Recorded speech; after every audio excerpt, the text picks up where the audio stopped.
बिस्मिल्लाहिर्रहमानिर्रहीम। अस्सलाम वालेकुम व्यूअर्स, मैं वेलकम करती हूँ आपका अपने यूट्यूब चैनल ड्रेसिंग मेनिया पर।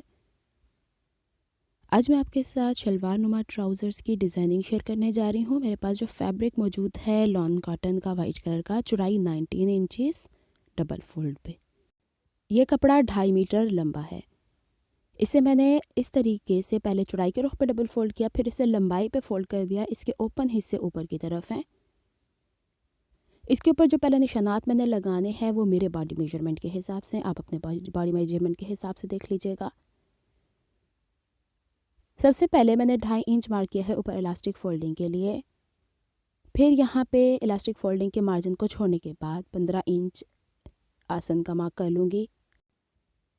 फिर इसके बाद मैंने वेस्ट मार्क करनी है फोल्डेड हिस्से से ओपन की तरफ 12 इंच, और यहाँ पे जहाँ पे आसन का मार्क लगाया है वहाँ पे फोल्डेड हिस्से से अंदर, यानी ये जो आपको नज़र आ रहे हैं ओपन हिस्से, वहाँ पे मैं 16 इंच मार्क कर लूँगी। अब इन दोनों पॉइंट्स को जो 12 इंच हाइट के ऊपर हैं ये पहले स्ट्रेट करते हैं, फिर आपको ज़रा मैं कर्व करके दिखाती हूँ कि इस तरीके से हमें थोड़ा तिरछा लेके जाना है, एकदम से गुलाई नहीं देनी। इसे थोड़ी देर में मैं दोबारा चेंज करूँगी।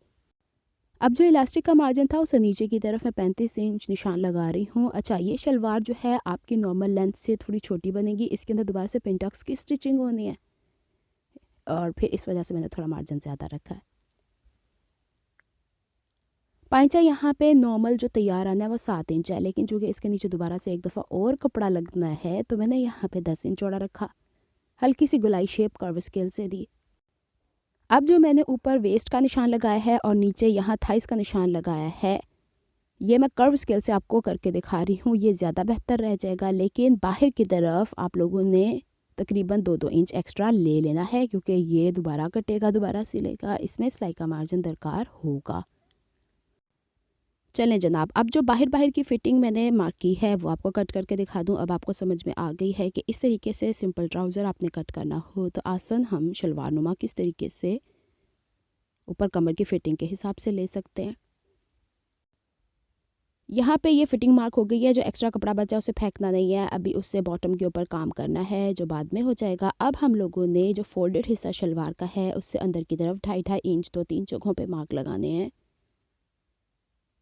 और इन्हें स्ट्रेट कट कर लेना है। कोशिश ये करनी है कि दोनों लेग पीसीस एक के ऊपर पड़े हुए हैं ना, तो तभी कटिंग करनी है ताकि एक्यूरेट आए, और सीधी करनी है, ज़रा भी इसमें तिरछान नहीं होनी चाहिए। मैं तो यहाँ पे सीधा निशान लगा के कट करूँगी, खींच के फाड़ने की कोशिश मत कीजिएगा। दोनों तरफ ऐसी खिंचान आएगी कि जिससे नॉर्मल करते करते टाइम बहुत ज़्यादा निकल जाएगा। वाइट कलर के फैब्रिक के ऊपर कभी भी ब्लू रेड चॉक मत यूज़ करें। अगर आप वाइट के ऊपर इस्तेमाल करें तो लाइट सा येलो कर सकते हैं। कोशिश करें कि ये भी बहुत ही लाइट यूज़ करें। अब इन पट्टियों को ज़रा साइड पे करते हैं, और जो ये 4 पीसेस हमारे पास हुए हैं, सबसे पहले इसके बैक के ऊपर, क्योंकि मैं सादा कपड़ा इस्तेमाल कर रही हूँ, तो इसके बैक पे क्रॉस का निशान लगा लें ताकि आर पार पता चले। सबसे पहले बॉटम से ऊपर की तरफ 1.5 इंच का निशान लगाया, उससे मैंने इस रुख पर फोल्ड किया कि सीधी तरफ क्रीज बने। मैंने आपसे पहले ही कहा है 4 पीस हो गए हैं, कन्फ्यूजन हो सकती है, बैक पे क्रॉस का निशान लगा लीजिएगा। फिर 1/2 इंच पर मैंने एक और ऐसे करके इस तरह की नोक की मदद से क्रीज बैठाई। इसके बाद जो मैं निशान लगाऊंगी वो 1 इंच का, फिर 1/2 इंच का, फिर 1 इंच का, फिर 1/2 इंच का। ये एक सेट बन गया है मेरे पास पिंटक्स का। अच्छा, जो निशानात लगाने हैं वो सीधी जगह पे, क्योंकि आपको पता है कि ट्राउज़र के एक साइड पे तिरछान है, तो तिरछान को तिरछा करके मत निशान लगाएगा।